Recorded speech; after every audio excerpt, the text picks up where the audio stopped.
या कार्यक्रमासाठी वक्ते म्हणून उपस्थित असलेले आमचे मार्गदर्शक मित्र ॲडव्होकेट श्याम तांगडेजी, मंचावर उपस्थित असलेले आमचे चळवळीतील मित्र भास्कर नाना रोडे, प्राध्यापक दासू वाघमारे, विलासजी रोडे, मिलिंदजी गाडगे, आमचे नरबागे सर आणि सर्व जवळपास परळीतील सगळीच मंडळी माझ्या परिचयाची आहे. आंबेडकरवाद्याची बलस्थानं संविधान आणि धम्म असा विषय होता.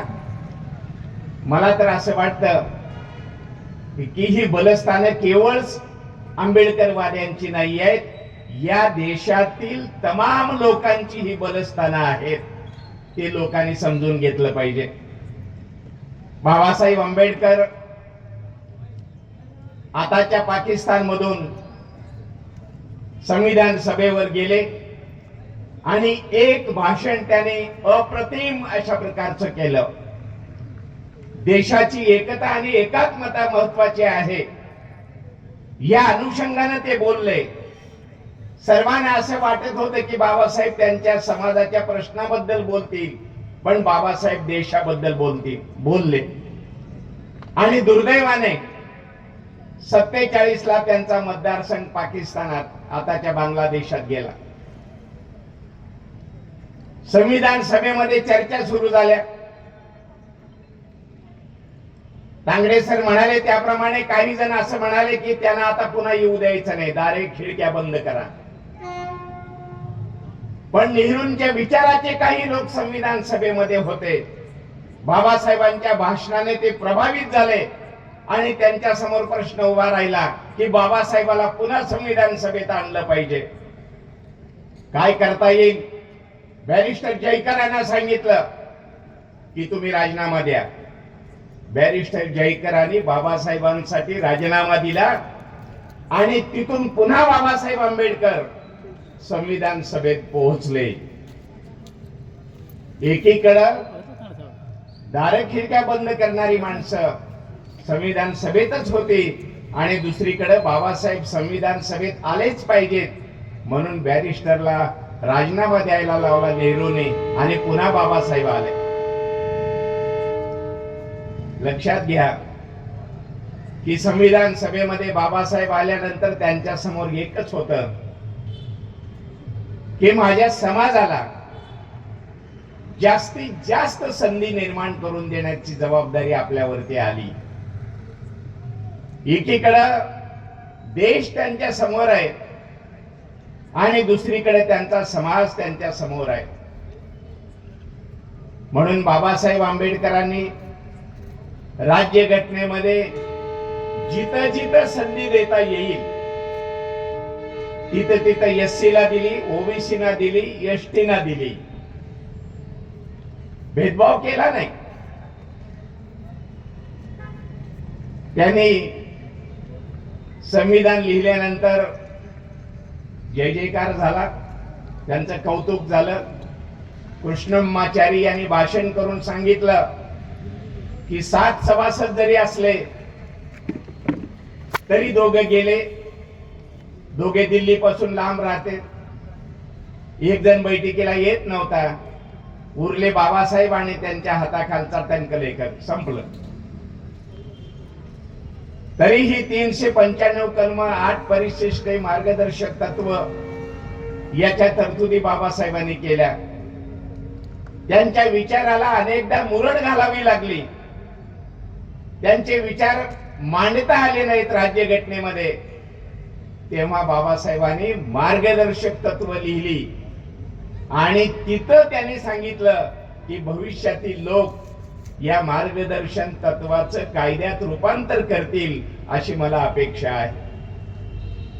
बाबासाहेब आंबेडकरांनी मार्गदर्शक तत्वामध्ये अनेक गोष्टी सांगितलेल्या आहेत. त्यातली एक गोष्ट होती की प्राथमिक शिक्षण सक्तीचं आणि मोफत द्या. ते कधीतरी 2009 ला सरकारने केलं. या अनेक तरतुदी मार्गदर्शक तत्वामध्ये आहेत, त्याची अंमलबजावणी सरकारची इच्छा असेल तरच होणार आहे.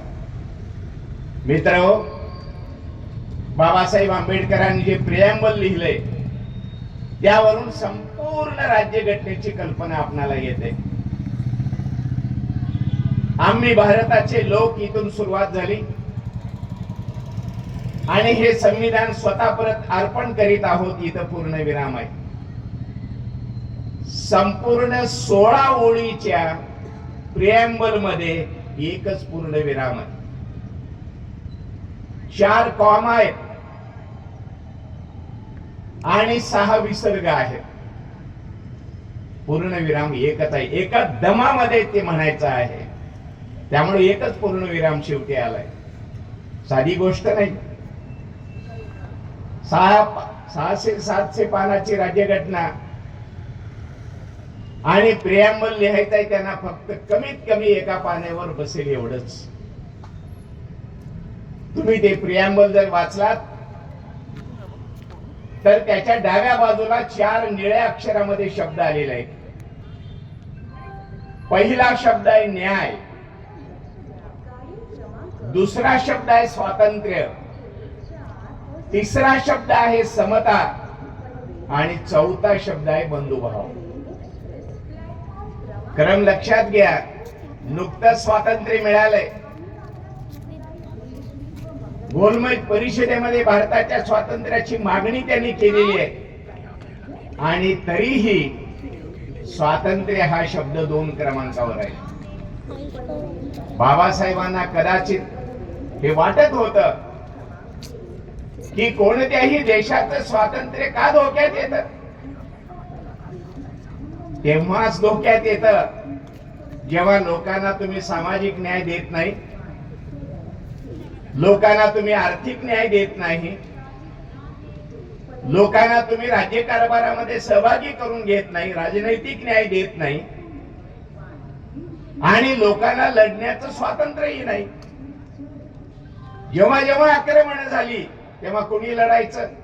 फक्त क्षत्रियाने. बाकीच्या 3 वर्गांना अधिकार नाहीये. या सर्व गोष्टीमुळे देशाचं स्वातंत्र्य धोक्यात येत होतं. म्हणून बाबासाहेबांनी सांगितलं स्वातंत्र्य नंतर बघू, 2 क्रमांकावर या देशातील लोकांना न्याय मिळाला पाहिजे. म्हणून सामाजिक, आर्थिक आणि राजनैतिक न्याय, निळ्या अक्षरामध्ये न्याय शब्द आहे. अभिव्यक्ती असेल, संचार स्वातंत्र्य असेल, लेखनाचं स्वातंत्र्य असेल, राजकीय स्वातंत्र्य असेल, हे नंतर मिळणारच आहे. म्हणून 2 क्रमांकावर स्वातंत्र्य आहे. या 2 गोष्टी जर असतील देशात तर समता यायला काही वेळ लागणार नाही. म्हणून 3 क्रमांकाचा शब्द समता आहे. आणि या 3 गोष्टी आल्या तर बंधुभाव या देशामध्ये निर्माण होईल. 4 पिलर वरती न्याय, स्वातंत्र्य, समता आणि बंधुता या 4 खांबावर आपली राज्यघटना उभी आहे. हे तुमचं माझं बलस्थान नाही, हे संबंध देशाचं बलस्थान आहे. मतदानाचा अधिकार एका फटकऱ्याने बाबासाहेबांनी सर्वांना देऊन टाकला. ज्या इंग्लंडला आपण लोकशाहीचे जनक असलेला देश म्हणतो, त्या इंग्लंडला आपल्या नंतर स्त्रियांना मतदानाचा अधिकार मिळाला. बाबासाहेबांनी अगोदर दिला आणि इंग्लंडने नंतर दिला. काय जादू आहे बाबासाहेबांच्या लेखणीमध्ये. आणि मतदानाचं वय ठरवताना बाबासाहेबांनी सांगितलं तो प्रौढ असला पाहिजे. 21 किंवा आता 18. तो प्रौढ झाला की त्याची जात, धर्म, पंथ, प्रदेश काही बघायचं नाही. तो भारतीय आहे ना, त्यांना मतदानाचा अधिकार. हे काही सहज मान्य झालं नाही. संविधान सभेत यालाही विरोध होतच होते. 350 लोकांची संविधान सभा आणि एकटे बाबासाहेब तोंड देत होते. कुणी म्हणलं 4थी पास झालेले ना मतदानाचा अधिकार द्या, कुणी म्हणाल BA झालेल्यांना अधिकार द्या. बाबासाहेब म्हणले असं जर म्हणाल तर मी माझ्या समाजात एकटाच BA आहे, मला एकट्यालाच मतदानाचा अधिकार देणार का? असे छान युक्तिवाद करत करत बाबासाहेब आंबेडकरांनी संविधान पूर्ण केलं. त्यांनी लिहायचं आणि जाऊन संविधान सभेमध्ये ते वाचायचं आणि त्याला मान्यता घ्यायची, ही प्रक्रिया होती. बेमालूमपणे बाबासाहेब आंबेडकरांनी इंडिया मीन्स भारत हे नाव मंजूर करून घेतलं. अनेकांच्या डोक्यात अनेक नावं होती, बाबासाहेबांनी सांगितलं भारत. खरं म्हणजे इंडिया हे सुद्धा नाव बाबासाहेबांच्या मनात नव्हतं, पण तिथल्या सगळ्या लोकांनी उठाव केला, नाही नाही नाही, 10 वर्षे तरी इंडिया शब्द राहू द्या. म्हणून इंडिया दॅट मीन्स भारत. तिरंगाच राहू द्या म्हणत होते, चरखा असलेला राष्ट्रध्वज. बाबासाहेबांनी छान युक्तिवाद केला की स्वातंत्र्य मिळवण्यासाठी हा ध्वज होता, आता स्वातंत्र्य मिळाले आणि चरखा हे प्राचीन काळामधलं अप्रगत अशा प्रकारचं चिन्ह आहे. आपण प्रगत भारत निर्माण करणार आहोत, त्यामुळे गतिमानतेचं प्रतीक असलेला अशोक चक्र त्यावरती पाहिजे आणि निळ्या रंगातला अशोक चक्र राष्ट्रध्वजावरती आलं. राजमुद्रा म्हणून अशोक स्तंभ आला. चारी बाजूला 4 चक्र आहेत, चारी बाजूला सिंह आहेत. आपल्या बाजूने तो दिसत असल्यामुळे आपल्याला 3 सिंह दिसतात फक्त. ते बेमालूमपणे मंजूर करून घेतलं. जिथं राष्ट्रपती वेगवेगळे कार्यक्रम घेतात त्याला अशोका हॉल हे नावही त्याच काळात देण्यात आलं. जिथं राष्ट्रपती बसतात त्यांच्या डोक्यावरती धम्मचक्र प्रवर्तनाय ही अक्षरं आहेत. हे सगळं बाबासाहेब आंबेडकरांनी आपल्या संविधानामध्ये करून ठेवलं. बाबासाहेब तोपर्यंत बौद्ध धर्माबद्दल फारसं बोलत नव्हते, कारण ते जर बोलले असते तर कदाचित राज्यघटनेमध्ये या गोष्टी आल्या नसत्या. हुशार होते बाबासाहेब. जेवढी आंदोलनं बाबासाहेबांनी केली त्यामध्ये ते व्यथित झाले, दुःखी झाले, पराभूत झाले, अस्वस्थ झाले. 14 तळ्याचा सत्याग्रह केला. दुसऱ्या दिवशी गोमूत्रांना ते शुद्ध करण्यात आलं, कारण बाबासाहेब अपवित्र, त्यांची जनता अपवित्र, आणि त्याच्यावर त्यांनी शिवलं. बाट झाला तळ्याला. मग तळ शुद्ध करायचं तर 101 घागरी त्याच्यामध्ये गोमूत्र टाकला आणि तळ्यात त्या घागरी ओतल्या आणि तळ शुद्ध झालं असं जाहीर केलं. काही वेदना झाल्या असतील बाबासाहेबांना. पर्वतीचा सत्याग्रह केला, प्रवेश मिळाला नाही. अमरावतीच्या अंबाबाई मंदिराचा सत्याग्रह केला, प्रवेश मिळाला नाही. आणि जगातला सर्वात मोठा सत्याग्रह 5 वर्ष चाललेला 30 ते 35 काळाराम मंदिराचा केला. बाबासाहेब अधूनमधून यायचे, पण दादासाहेब गायकवाडने तो 5 वर्ष लढला. कोण कोणाविरुद्ध लढत होता? हिंदूच म्हणत होते की आम्हाला मंदिरात येऊ द्या, आणि हिंदूच म्हणत होते की तुम्ही यायचं नाही. कसला धर्म? 4 दरवाजे बंद करण्यात आले, मोठमोठे कुलप लावले की हे कधीतरी मध्ये घुसतीलच. 5 वर्ष कुलप होती कालाराम मंदिराला. व्यथित झालेल्या बाबासाहेबांनी पुढे येवल्याला जाऊन अत्यंत दुःखी अंतकरणाने जाहीर केलं की मी हिंदू म्हणून जन्मलो, ते माझ्या हातात नव्हतं, पण मी हिंदू म्हणून मरणार नाही. ही घोषणा झाल्याबरोबर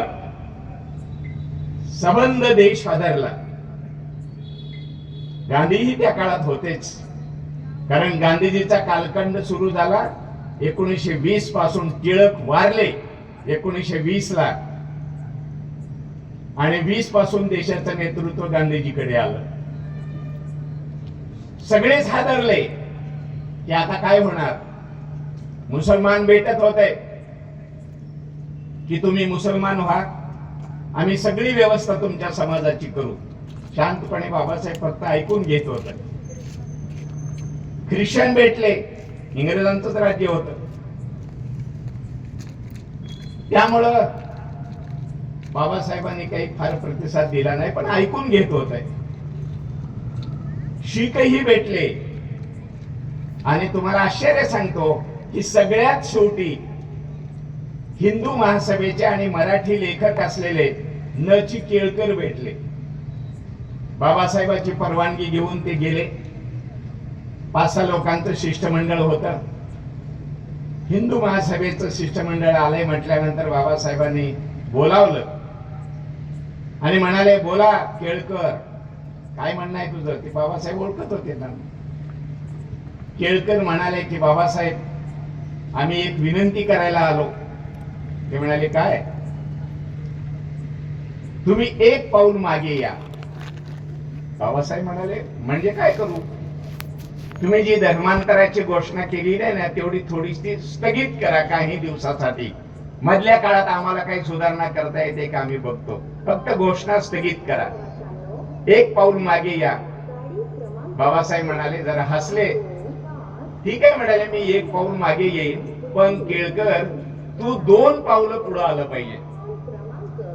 आता केळकरला कळे ना की 2 पावलं पुढे यायचं म्हणजे काय करायचं. न.चि. केळकर बघायला लागले साशंक नजरेने, काय म्हणजे काय करू आता मी. बाबासाहेबांनी सांगितलं, सांगतो. किती शंकराचार्य आहेत? ते म्हणाले 4. चारी दिशेला 4. त्यातील एक शंकराचार्य मी सांगतो त्याला करा. 12 तासासाठी, सकाळी 6 वाजल्यापासून सायंकाळी 6 वाजेपर्यंत संपलं. आणि कोकणातल्या 100 ब्राह्मणांनी त्यांचं दर्शन घेतलं पाहिजे या 12 तासात. केळकर घाबरले. केळकराच्या हातात काहीच नाही. हिंदू महासभेचे पुढारी, मराठी लेखक. आणि बाबासाहेबांनी तुम्हाला सांगतो की कोणाला शंकराचार्य करायचं याचं नावही सांगितलं न.चि. केळकरांना. के सगट हा माझा पुण्यातील कार्यकर्ता आहे, त्याला शंकराचार्य करा. आणि के सगट हा मातंग समाजाचा आहे, हे लक्षात घ्या. माझा कार्यकर्ता आहे के सगट, त्याला शंकराचार्य करा. काय केळकरांच्या हातात? आयुष्यात केळकर कोणा बाबासाहेबाला भेटले नाहीत. हातात काहीच नाही ना. आता केळकर, तुम्ही म्हणालात ते गोष्ट खरी आहे की खाण्यापिण्याचंच यांना वर्णन. केळकर एकदा हिमालय बघायला गेले विथ फॅमिली. आणि काय वर्णन केलं त्या हिमालयाचं. तुम्ही मी वर्णन करताना म्हणाला असतो की कदाचित कापूस सगळा असा अंथरलेला आहे असं मला दिसलं, असं शेतकरी म्हणाला असता. केळकर म्हणाले, काय हिमालयावर मी पाहिलं, दही आणि भात सांडल्यासारखं मला वाटलं. बोलणं सगळं जेवणाचंच बोलणं. असे केळकर बाबासाहेबांना समोर कसे टिकतील. बाबासाहेबांनी सगळ्यांचं ऐकून घेतलं. थोडा कल बाबासाहेबांचा शीख धर्माकडे होता असे उल्लेख आहेत. बी.सी. कांबळेने केलाय, खैरमोडेने केलाय, धनंजय केरानेही केलाय. 10 माणसं पाठवली बाबासाहेबांनी. जा म्हणले, जरा पंजाबला जाऊन या आणि बघून या म्हणले काय शीख धर्म कसा आहे, काय आहे. 6 महिने त्यांना पाठवला अभ्यासासाठी. आणि हे 10च्या 10 मूर्ख शीख होऊनच आले इकडं. बाबासाहेब जोडाच काढायचा बाकी होता. ते म्हणजे तुम्हाला अभ्यासाला पाठवलंय आणि तुम्ही शीख धर्मच स्वीकारून आलात. मूर्खानो म्हणाले. ते ओशाळल्यासारखे झाले. शीख धर्मही त्यांच्या मनामध्ये नव्हता, पण थोडा कल होता. ही शूर माणसं आहेत आपल्यासारखीच. पण तरी बाबासाहेबांनी स्वीकारलं नाही. या देशासाठी हे बलस्थान, हा धम्म यासाठी मला वाटतो की जर बाबासाहेब मुसलमान झाले असते तर प्रत्येक भीमनगर मध्ये मस्जिद उभी राहिली असते. पाकिस्तानचा आकार आणखी मोठा झाला असता. जर बाबासाहेब ख्रिश्चन झाले असते तर इंग्रज जाण्याचं कामच नव्हतं. कारण इंग्रज ख्रिश्चन होते आणि ख्रिश्चनच इंग्रज होते. त्यामुळे ते परत गेले नसते आणि प्रत्येक भीमनगर मध्ये चर्च उभी राहिली असते. गुरुद्वारा उभा राहिला असता. बाबासाहेबांनी या देशावर उपकार केले हे लक्षात घ्या. म्हणून संविधान देऊन या देशाला जसं बाबासाहेबांनी वाचवलं आणि एक बलवान असा देश उभा केला, त्याप्रमाणे बौद्ध धर्म देऊन आणि बुद्ध आणि त्यांचा धम्म हा ग्रंथ देऊन बाबासाहेब आंबेडकरांनी आपणालाच नव्हे तर देशालाही बलवान केलं हे लक्षात घ्या. चित्र समोर आहे ना की कोणताही धर्म स्वीकारला असता तर या देशाचं नुकसान झालं असतं. पण बाबासाहेब असं म्हणत होते की या देशाचं नुकसान करायचं ठरवलं तर मी करू शकतो, पण मला ते करायचं नाही. बाबासाहेब राष्ट्रभक्त आहेत. धर्मांतरानंतरही बाबासाहेब असं म्हणाले, I am first Indian and last but also. मी प्रथम भारतीय आहे आणि नंतरही भारतीयच आहे. कोण म्हणते हो आज? कुणी गर्व शिकव अमुक, कुणी गर्व शिकव तमुक. बाबासाहेब म्हणाले नाही, मी अंतिमतः भारतीयच आहे. धर्म घरात, चौकटीच्या आत धर्म, चौकटीच्या बाहेर सेक्युलर सगळे. ही भूमिका बाबासाहेब आंबेडकरांनी त्या काळामध्ये घेतली. आणि आपल्यासाठी सांगतो की नुसता बौद्ध धर्म दिला नाही बाबासाहेबांनी. माझा समाज त्रिपिटक वाचू शकणार नाही. समुद्रा एवढं वाङ्मय आहे, बौद्ध वाङ्मय, पाली वाङ्मय. त्रिपिटकाचे अनेक ग्रंथ आहेत, उपग्रंथ आहेत, त्याच्यावरचे भाष्य ग्रंथ आहेत. जगभरातल्या विद्वानांनी रिस डेव्हिड पासून, कॉवेल पासून ते दुर्गाबाई भागवतापर्यंत अनेकांनी बौद्ध धम्म संबंधी लिहिलंय. एवढं समाज कधी वाचेल? आणि म्हणून बाबासाहेब आंबेडकरांनी दी बुद्ध अँड हिज धम्मा, मुळातलं इंग्रजीतलं नाव हे बाबासाहेबांनी इंग्रजी मधून तो लिहिला. पुढे त्याचं मराठी भाषांतर झालं, बंगाली झालं, पंजाबी झालं, तेलुगू झालं, कानडी झालं. काही भारतीय भाषेमध्ये या ग्रंथाचा अनुवाद झाला. हा ग्रंथ जेव्हा आला तेव्हा तुम्हाला अनेक धक्कादायक माहिती देतो की एका शिलोनच्या भिक्खूंनी लिहिलं की हा खतरनाक ग्रंथ आहे. काय वाटलं असेल आपल्या सगळ्या समाजाला? बाबासाहेब तर नाहीये. ही गोष्ट संघरक्षितांना धक्कादायक वाटली. आनंद कौशल्य यांना धक्का बसला. काय हा भिक्षू लिहितोय? श्रामणेर आहे अजून, तो म्हणतो हा ग्रंथ खतरनाक आहे. यातले सगळे विचार खतरनाक आहेत आणि या ग्रंथाचं नाव बदला. बुद्ध आणि त्यांचा धम्म असं म्हणण्यापेक्षा आंबेडकर आणि त्यांचा धम्म असं म्हणा, असं कुत्सितपणे त्यांनी लिहिलं. आणि मग आनंद कौशल्य यांनी याला उत्तर दिलं. भगवान बुद्ध और उनका धम्म या ग्रंथाच्या प्रस्तावनेमध्ये या विषारी लेखकाला उत्तर त्यांनी दिलं. आनंद कौशल्य यांनी शांतपणे असं विचार केला की हा तसं का म्हणतो. आणि मग आनंद कौशल्य यांनी असं म्हणतात की कदाचित बाबासाहेबांच्या सगळ्या ग्रंथाला तळटीपा आहेत आणि संदर्भ सूची आहे आणि बुद्ध आणि त्यांच्या धम्म या ग्रंथामध्ये तळटीपा नाहीत. कुठून घेतलंय हे? का मनानच लिहितात? संदर्भ सूची नाही पाठीमागे. मग ते मत बुद्धाचं आहे हे कशावरून? अशा शंका त्या भिक्षूंच्या होत्या. आनंद कौशल्य यांनी लिहिलं, बाबा रे, हा एक ग्रंथ सिद्ध करण्यासाठी बाबासाहेब आंबेडकरांनी बौद्ध धर्मावरचे 6000 ग्रंथ वाचलेले आहेत. पाहिजे तर मी यादी देतो असं म्हणाले. प्रस्तावनेमध्ये आहे. आणि 450 तळटीपा मी देतो असं म्हणाले. आणि आनंद कौशल्य यांच्या अनुवादाच्या पुस्तकामध्ये त्यांनी 400-450 टिपा तळटीपा त्या ग्रंथामध्ये दिल्या. काय विद्वान असेल बघा आनंद कौशल्य, की बाबासाहेबांनी कोणते 6000 ग्रंथ वाचलेत त्याची यादी मी देतो म्हणतायत. आणि त्यांनी तळटीपा दिल्या नाहीत, मी तळटीपा दिल्या आहेत असं ते सांगतात.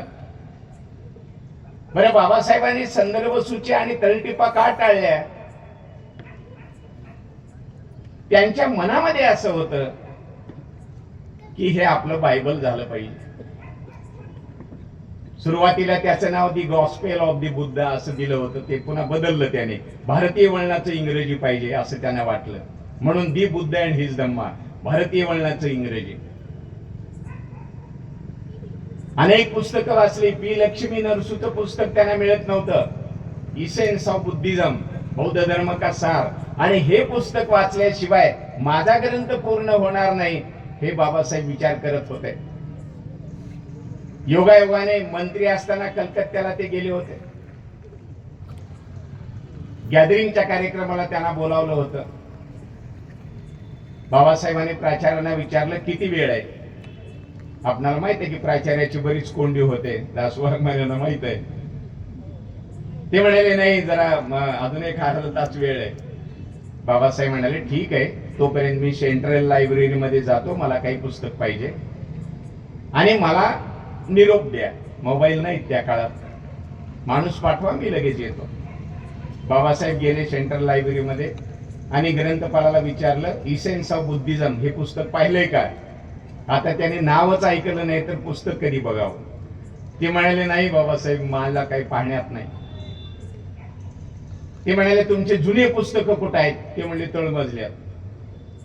बाबासाहेब म्हणाले मला जाऊ दे तळमजल्यामध्ये. आता मध्ये धूळ होती. तो ग्रंथपाल अस्वस्थ झाला, पण आता नाईलाज आहे, मंत्रीच आहेत.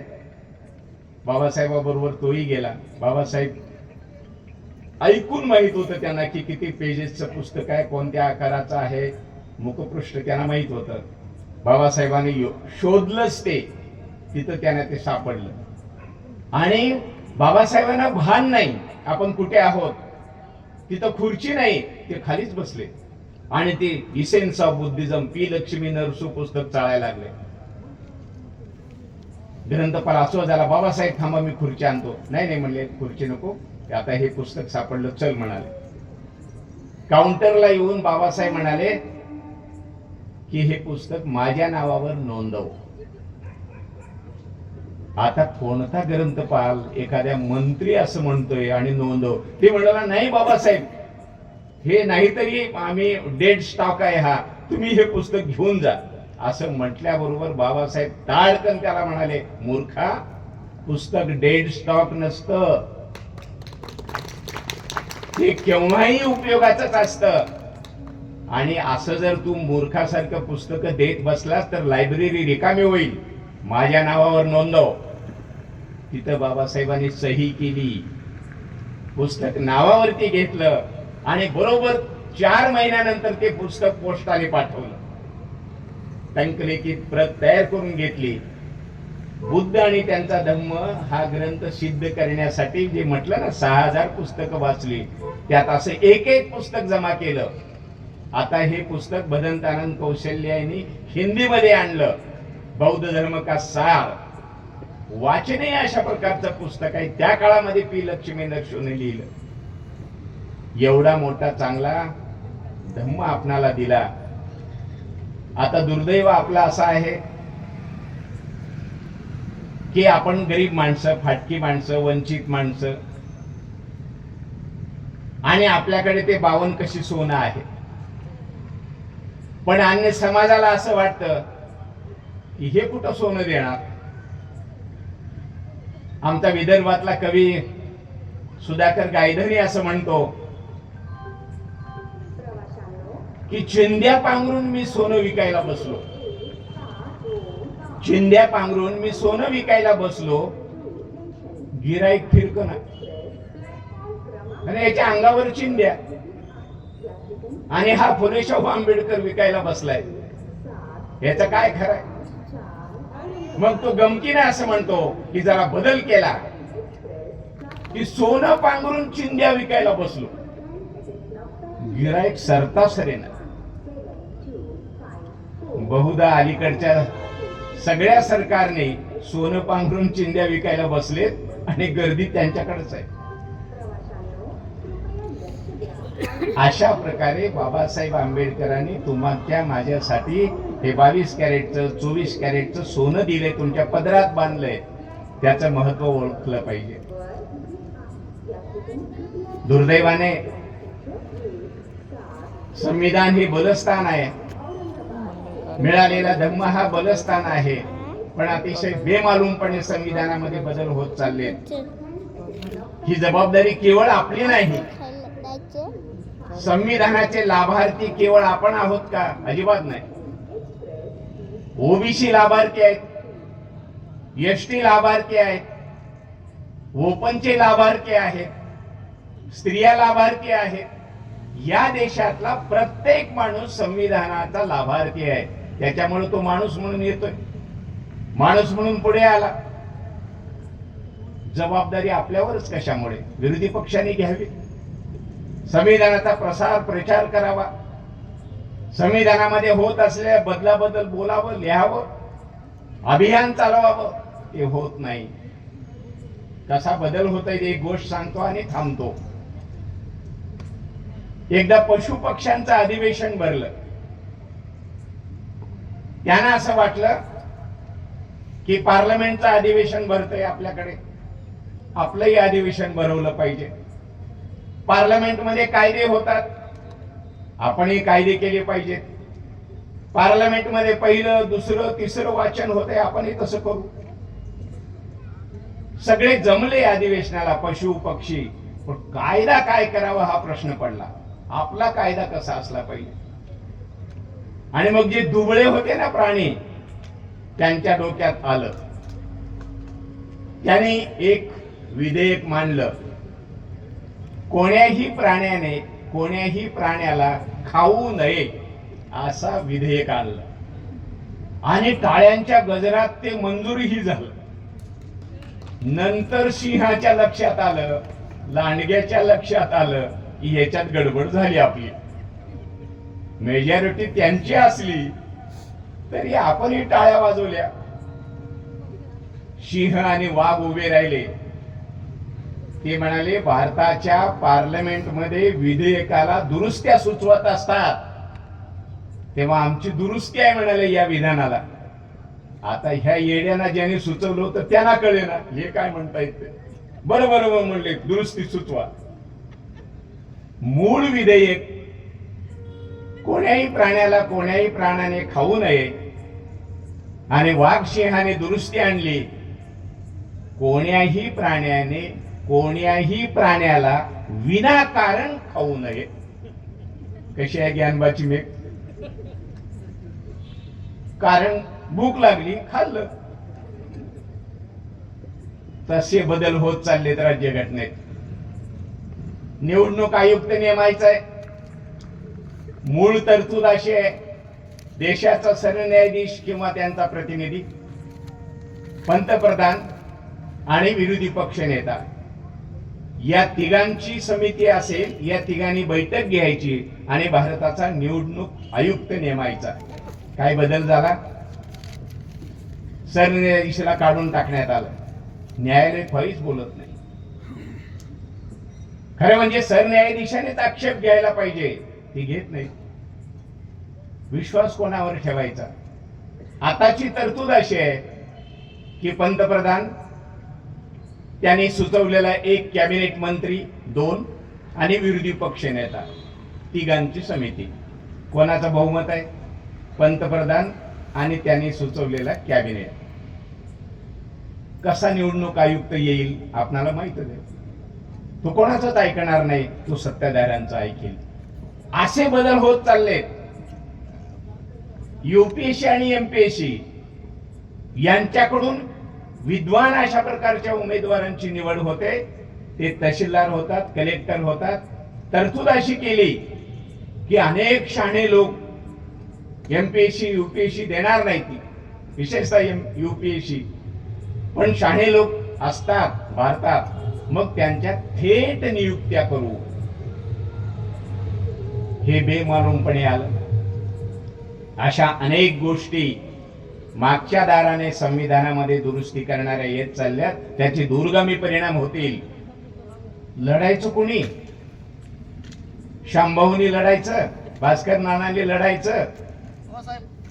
हे दोघच लाभार्थी आहेत का संविधानाचे? विरोधी पक्षांनी लढावं, कम्युनिस्टांनी लढावं, जयललितांनी लढावं, ममताजींनी लढावं? हे लाभार्थी नाहीत का? बळी आमचा, छातीवर गोळ्या आम्हीच झेलायच्या. आम्ही असं म्हणतो की काही बिघडत नाही, आमचं कुणी वाकडं करू शकत नाही. भीमा कोरेगाव आमचा इतिहास पक्का माहित आहे. तुमचं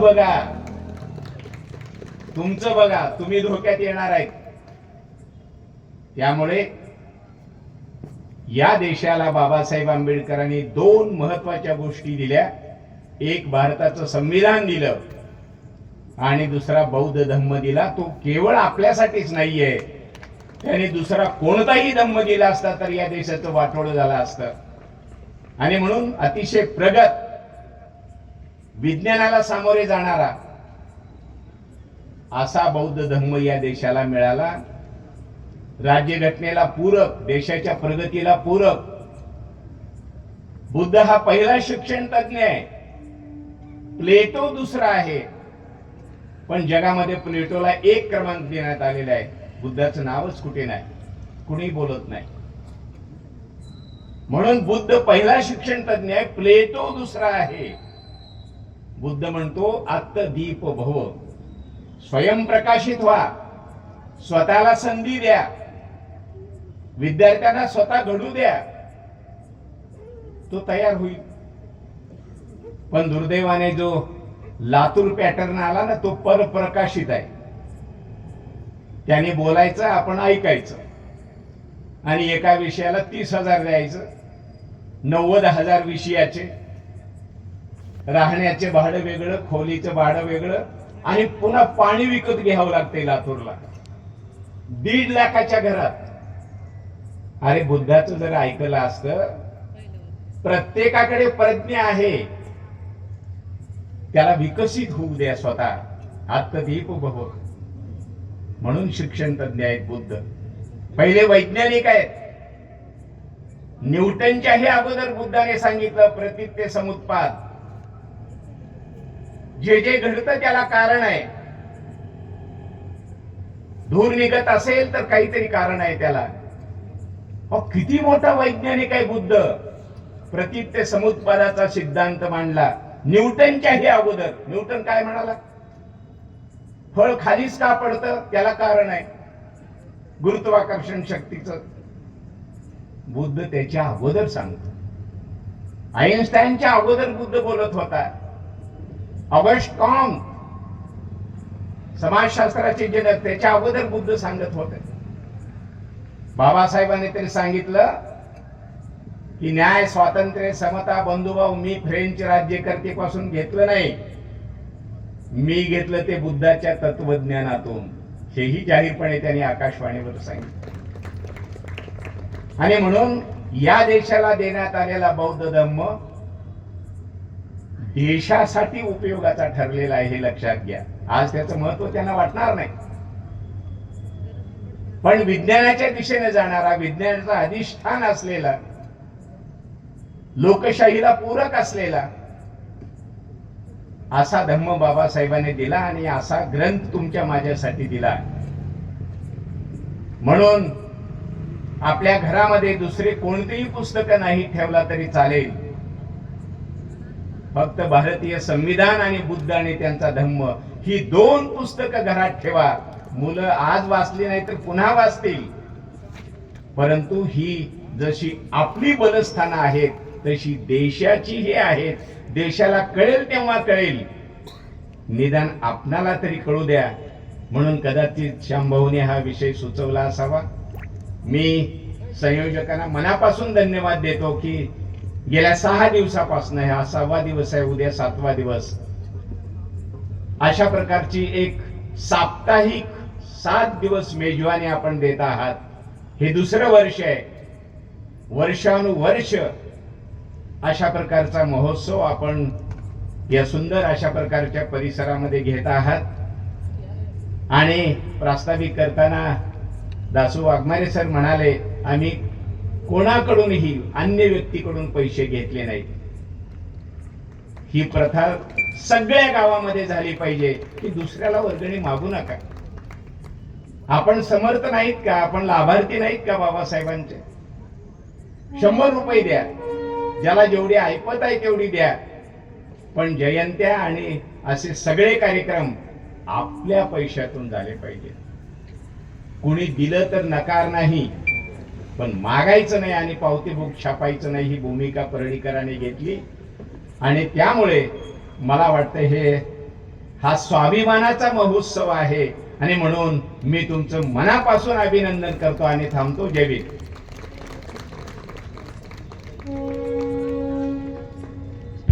यानंतर शेवटचा कार्यक्रम असेल तुमच्या आभाराचा.